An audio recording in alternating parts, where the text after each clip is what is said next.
Assalamualaikum warahmatullahi wabarakatuh. Waalaikumsalam warahmatullahi wabarakatuh. Bismillahirrahmanirrahim.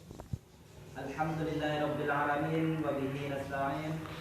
Wassalatu wassalamu ala asyrafil anbiya'i wal mursalin wa ala alihi wa sahbihi ajma'in.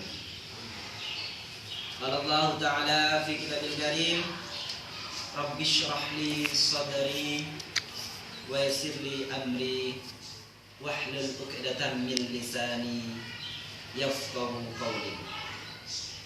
Amma ba'du.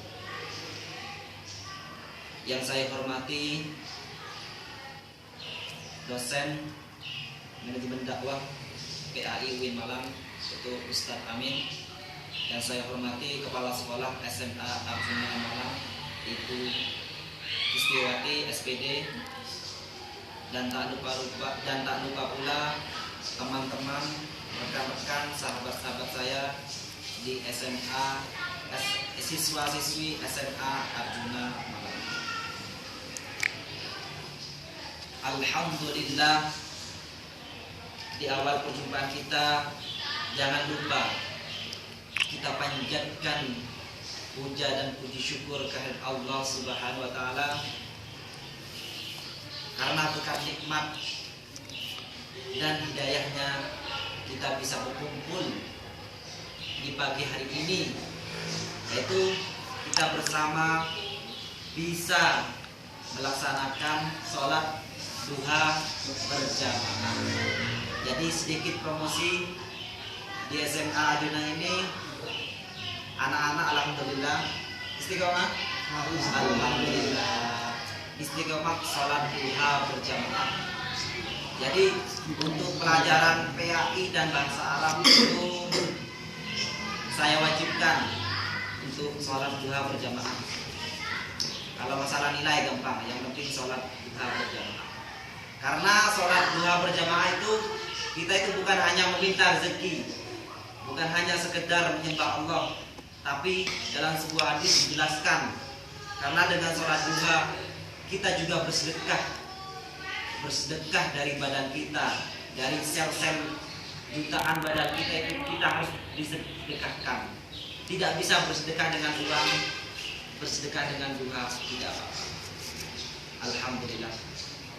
Oke, sebelum dimulai ceramahnya, alangkah baiknya kita perkenalan satu persatu. Mungkin dari yang sini, Mas Adit. Nama saya Agus. Namanya itu Mas Firman. Yang satunya Nama saya Dery. Dery. Yang satunya ini Mbak Ayu dari Sumeneb. Yang ini Nama saya Wahyu. Wahyu atau dipanggil Black. Dan saya sendiri Faitan Fahri. Alhamdulillah, kita mulai saja materinya.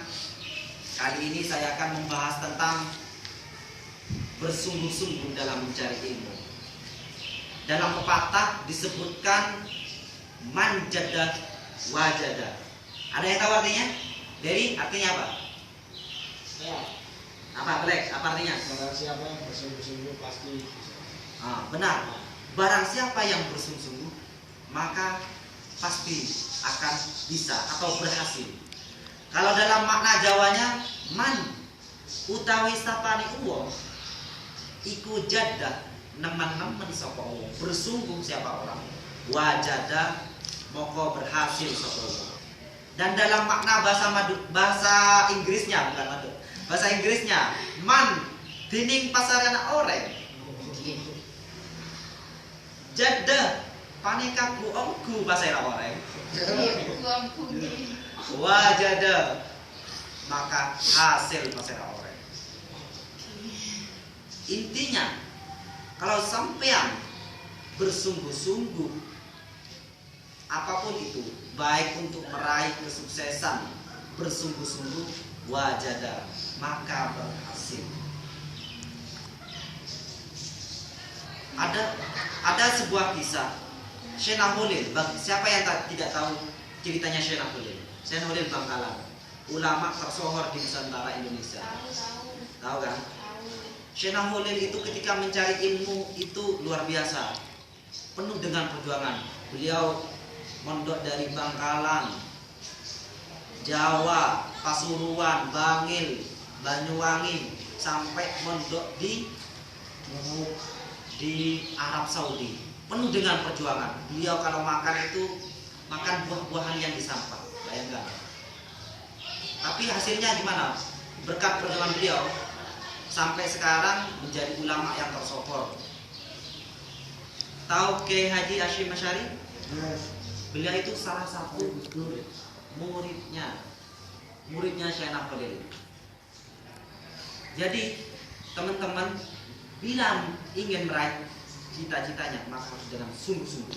Saya tanya, cita-cita itu apa? Black, apa itu cita-cita? Suatu keinginan. Keinginan. Ayo, cita-cita itu apa? Cita-cita itu adalah nanti ketika kita sudah dewasa kita Mau jadi apa? Firman, cita-cita itu apa? akan yang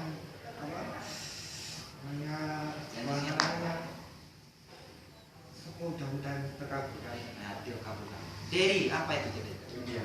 Impian. Bagus. Jawabannya bagus-bagus dari teman-teman. Ada yang cita-cita itu angan-angan, impian, cita-cita, keinginan hidup di masa depan. Bagus semua. Tapi menurut saya itu berbeda. Seperti yang saya jelaskan beberapa waktu lalu, cita-cita atau impian itu hal yang menjijikkan, paham kan? Cita-cita itu hal yang menjijikkan, hal yang menakutkan, hal yang sangat mengerikan. Saya kasih contoh perumpamaan, kupu-kupu yang indah berterbangan, yang sangat indah, ada warnanya kuning, hijau, merah dan lain-lain. Di balik sebuah kupu-kupu ada sebuah kepompong yang sangat menjijikkan. Kalian tahu bayi yang sangat kecil, yang imut, yang mulus, di balik sebuah bayi yang kecil itu ada darah yang sangat menjijikkan, menakutkan. Begitu juga kesuksesan. Sampai ingin sukses harus berani susah, harus proses, harus dengan perjuangan. Wis, saya kasih cerita, ini pengalaman pribadi. Tahadus bin ni'mah, bukan sombong, tapi tahadus bin ni'mah sebagai pelajaran saja. Saya itu asalnya dari desa, asalnya itu daerah, rumah saya itu di Bangladesh, Bangkalan desa. Jadi rumah saya itu sangat luar biasa, jalannya itu bagaikan kebun. Iya. Daerah saya pelosok. Daerah saya itu yang namanya pendidikan itu tidak diutamakan. Bahkan ketika saya sekolah itu di desa itu jarang sekali. Sekolah itu seragam itu seadanya. Hari Senin sampai Sabtu itu seragamnya istiqomah. Senin merah putih, Selasa merah putih, sampai kelas 1, kelas 2 tetap istiqomah merah putih, merah putih. Tapi tetap anak-anak di sana tetap semangat sekolah, walaupun sekolah itu pakai sandal. Alhamdulillah, dari berkat perjuangan, doa dari teman-teman bisa melanjutkan. Saya terus melanjutkan di pesantren, di MTS, di Banyualet, terus melanjutkan di sekolah favorit yaitu Model Bangkalan. Walaupun biayanya tidak ada, tekad, manjada wajada, saya harus bisa buktikan kalau orang desa, orang yang nggak punya duit itu pasti bisa. Alhamdulillah di Bangkalan, walaupun daftar ulangnya belum bayar, saya tetap masuk. Dan alhamdulillah ya barokahnya manjada wajada itu. Selama 3 tahun nggak pernah bayar SPP. Dapat beasiswa 3 macam, beasiswa ranking 3 besar, beasiswa takmir, beasiswa miskin. Dan terus saya lanjutkan, setelah lulus Bangkalan saya merantau di Malang, yaitu saya kuliah di UIN Malang. Dan di UIN Malang itu, waduh, saya mengalami kegagalan. Yang awalnya saya dapat beasiswa itu, saya di UIN Malang itu daftar bidik misi sampai 3 kali itu ditolak. Sampai saya gimana ya, merasa gagal. Ya, tapi saya berkeyakinan orang yang mencari ilmu, orang yang bersangat sungguh pasti ada jalan. Alhamdulillah, walaupun saya awalnya bayar, daftar tunanya itu sebanyak 7 juta. Kalau bagi orang desa itu sangat besar. Tapi saya alhamdulillah ada jalan, terus bayar SPP. Saya waktu gagal bidik misi itu saya bilang sama Ki, saya tidak akan mengharapkan beasiswa lagi. Saya akan mandiri. Alhamdulillah, berkat kesungguhan itu ada barokahnya. Bidik misi yang setiap bulannya itu cuma 600.000 rupiah uang sakunya. Saya bisa mengalahkan 600.000 itu. Dengan jalan apa? Ya dengan jalan Allah itu. Pasti ada jalan. Baik dari itu penghasilan dari mengajar, les, dari berbisnis juga. Saya juga berbisnis di pesantren. Saya alhamdulillah ada jalan. Saya bisa mengalahkan yang sebulan itu 600.000. Saya bahkan lebih. Karena itu barokahnya. Jadi gitu teman-teman. Mungkin ada yang bertanya? Dari Menurut Islam kesuksesan dunia akhirat itu apa? pertanyaan dari bagus. Kalau menurut Islam kan sudah disebut man arada dunya fa alaihi bil ilmi. Barang siapa ingin sukses dunia, maka dengan ilmu. Man arada al akhirah, dengan ilmu juga. Jika ingin sukses dunia, maka dengan ilmu. Man arada dunya fa alaihi bil ilmi. Barang siapa yang ingin sukses dunia, harus dengan ilmu. Sampai pengen jadi apa? Pengen jadi apa?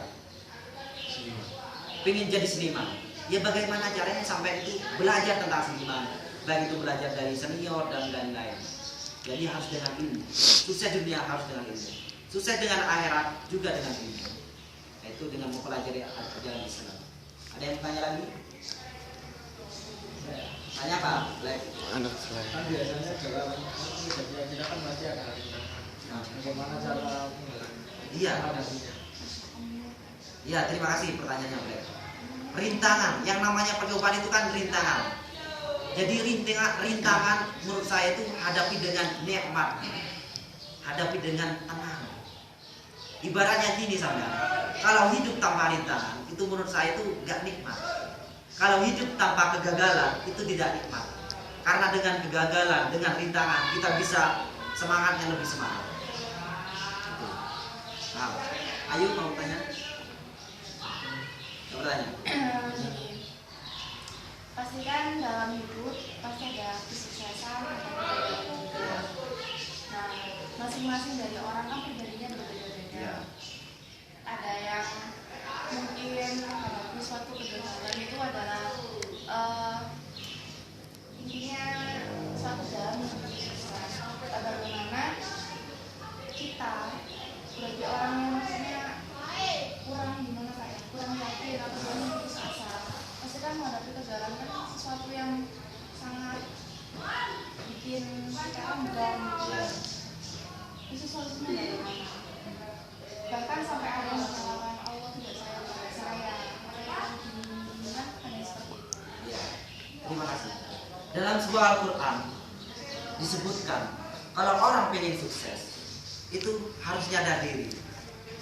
Kalau dia ingin meminta pada seorang, dia harus nyadar apakah dia sudah sholat, apakah dia sudah meninggalkan maksiat Allah, sudah meninggalkan larangannya, apakah dia sudah melaksanakan perintahnya Allah. Kegagalan, yang pertama saya jawab kegagalan.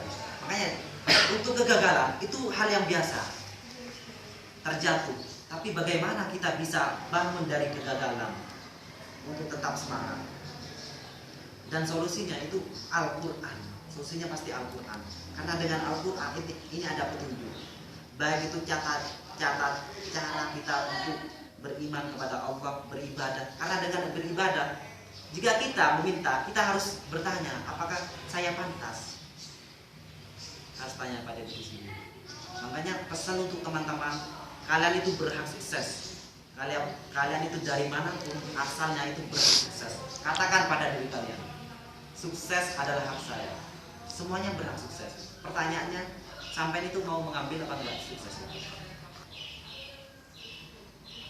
Mungkin sudah cukup ya dari ceramah sekarang. Terima kasih saya ucapkan kepada kameramen Mas Adit, salah satu siswa SMA Arjuna, kami ucapkan terima kasih, dan teman-teman sekalian. Kami ucapkan wabillahi taufiq wal hidayah. Wassalamualaikum warahmatullahi wabarakatuh. Waalaikumsalam.